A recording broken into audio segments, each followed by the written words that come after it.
All right, so this is art criticism number 2. We're going to start by filling in that title information as always. So the artist name right here is Magritte. The title is La Condition Humaine, and the date of the artwork is 1933. So we can fill in Magritte, La Condition Humaine, and 1933. All right, go ahead and pause me until you're ready to move on to the describe section.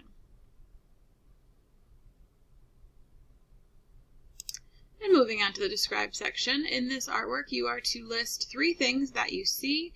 I also want to make a note that this is not a floating hat. This is the top of the easel, so these easel legs connect up to the top. It's a little tripod that is holding up the painting, which you can see the edge of the canvas right here. So if we go ahead and start describing at least 5 things that we see, we can start with easel and painting.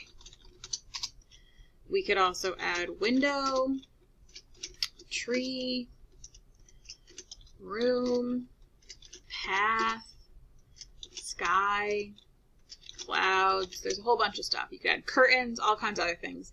Go ahead and fill in at least 5 of those things into your describe slide and pause my video until you are ready to move on to the analyze slide.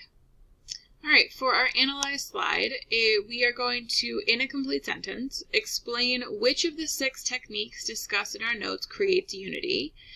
You must also identify the point of emphasis and explain which of the 5 techniques from our notes creates emphasis. So let's start with the unity.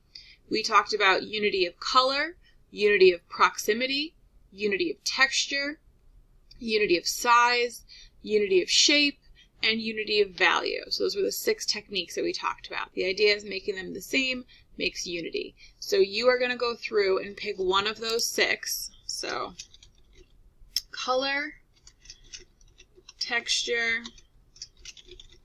value, proximity,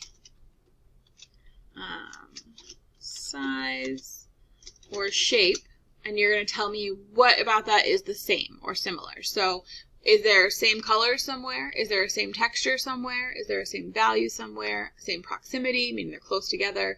Same size, same shape. You're going to tell me what is the same about this painting.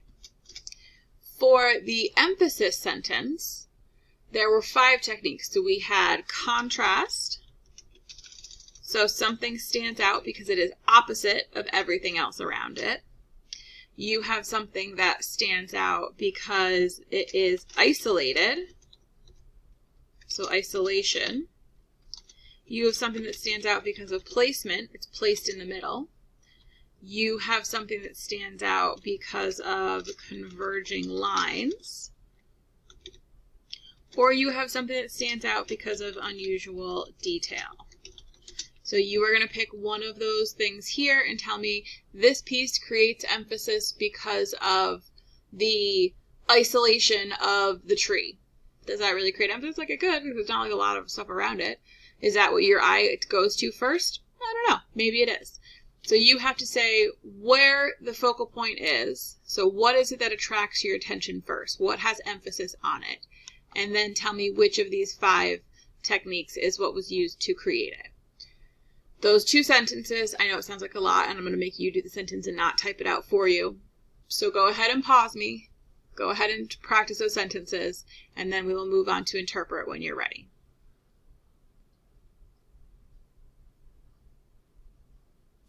Okay, interpret, if we scroll down. Knowing that surrealism is a style of art that creates artwork from dreamlike imagery, why is this an example of surrealism? So why could this not exist in the real world is basically what you're asking. What about this could not possibly happen? So go ahead and fill in a sentence explaining why this has to be surrealism because it cannot be existing in real life, but it would make sense in a dream. So what about this is unusual or different or surreal? Go ahead and pause me while you fill in that answer and unpause me when you are ready to go on to the last slide. Okay. Judgment.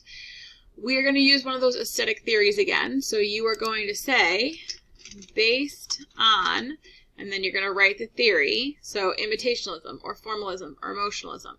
So based on imitationalism, based on blank, this is a good / bad, you got to pick one, painting, because, and then you got to tell me why. So if you said, based on imitationalism, this is a bad painting because it doesn't look real, that would be perfectly acceptable. Or if you said, based on emotionalism, this is a good painting because it made me feel excited, or it made me feel confused, those would also be acceptable answers.